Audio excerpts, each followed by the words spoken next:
Você já parou para pensar de onde vêm os seus desejos? De onde vêm suas insatisfações, suas vontades? Vou te dar uma dica. Em quem você se inspira? Quem é que te cerca? Quais são as informações que estão ao seu redor? A vontade da gente, ela não vem do nada, ela não é algo que brota. Vocês percebem que não é uma coisa como se eu tivesse parado aqui e dissesse, ai meu Deus, que vontade de saltar de paraquedas.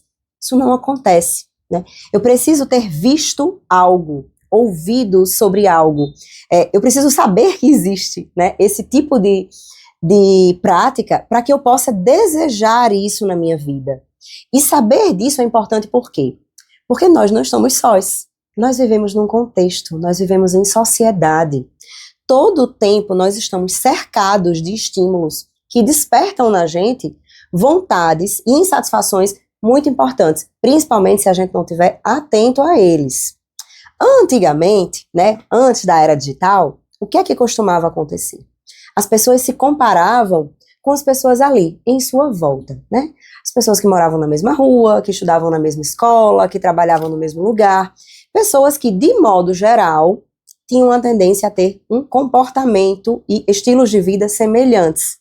O que é que acontece no mundo de hoje, né? Com a chegada da internet. Com a chegada da internet, a gente tem acesso a um mundo de coisas. A gente tem acesso aos melhores dos melhores, a sempre as pessoas mais bonitas, mais interessantes, mais inteligentes, as viagens, né, com mais ostentação, há milhões de possibilidades. E isso amplia muito o nosso olhar. Por um lado é bom, né? A gente só deseja até onde o nosso horizonte alcança. Então a gente pode desejar muito mais coisa. Mas isso é muito perigoso se a gente começa a fazer isso de uma maneira inconsciente. Né? Digamos que eu viva numa sociedade, por exemplo, em que as mulheres estão todas com os seios cobertos. Percebe que não vai acontecer de do nada eu olhar assim e dizer, acho que meu seio está muito pequeno, né? Ou está muito grande, preciso mexer nisso. De modo geral, aquilo não é algo que vai ampliar o meu olhar, que vai fazer eu pensar sobre isso, eu questionar isso. Mas se eu, por exemplo, começo a seguir mulheres, né, em que estão sempre voltadas para um padrão de beleza, para um padrão estético da nossa sociedade, e eu começo a ver isso com muita frequência, o que é que acontece? Existe um mecanismo que se chama habituação. Eu vou começar a ter uma tendência a imaginar, né? O meu cérebro começa a se habituar com aquilo como se aquilo fosse o novo normal, o comum.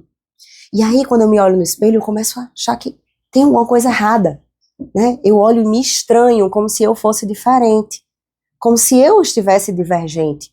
E se a gente para olhar em nossa volta, de modo geral, o padrão não diz sobre a norma. Esse padrão imposto pela sociedade, pelo contrário, ele diz sobre uma exceção, ele não diz sobre uma norma.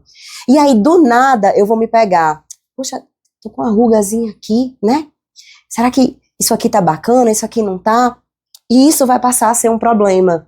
Se eu começo a me inspirar em pessoas de uma maneira inconsciente, sem ter uma clareza sobre isso, isso pode me pegar pelo pé.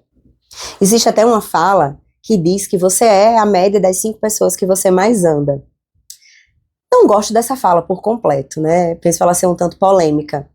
Mas se a gente não para refletir sobre quem são as pessoas que eu ando, né? Ando é desde fisicamente, presencialmente, até as pessoas que eu sigo. Afinal de contas, né? Se antes, para eu ver alguém que destoava muito da minha realidade, eu tinha que pegar uma revista, né? Vamos lá, voltar para os tempos de outrora.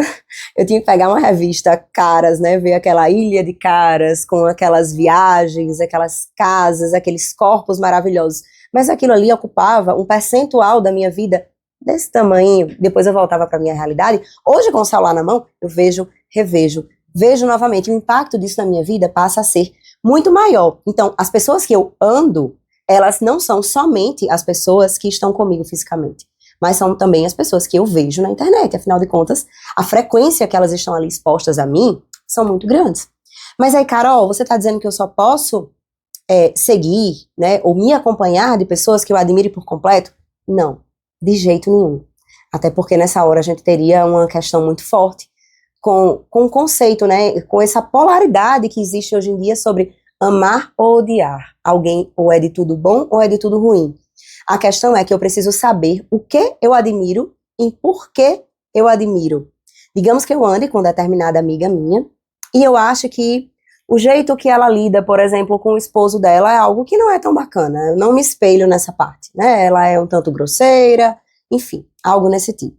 Só que, ao mesmo tempo, a maneira como ela pratica a espiritualidade dela, ou a maneira como ela lida com os hábitos, né? Os hábitos de leitura, é algo que eu acho muito bacana. Eu posso, nessa hora, ter um olhar atento para isso e escolher, né? Direcionar a minha visão àquela parte específica em que eu sinto que eu gostaria de me inspirar, porque aquilo que a gente se inspira, a gente tende a naturalmente começar a querer copiar. Por isso, qual é a mensagem principal que eu quero deixar aqui? Esteja atento, esteja vigilante. De onde tem vindo suas vontades? Né? Eu sou uma pessoa que naturalmente sou vaidosa, então eu gosto de dar uma atenção para uma roupa, para um acessório, só que é uma coisa que eu não tenho interesse em investir todo o tempo, afinal de contas, ter uma prática consumista não diz sobre uma conduta que eu acho bacana, que seja um valor para mim. Então, eu já percebi que tem determinados momentos da minha vida que eu tenho uma tendência a querer comprar mais.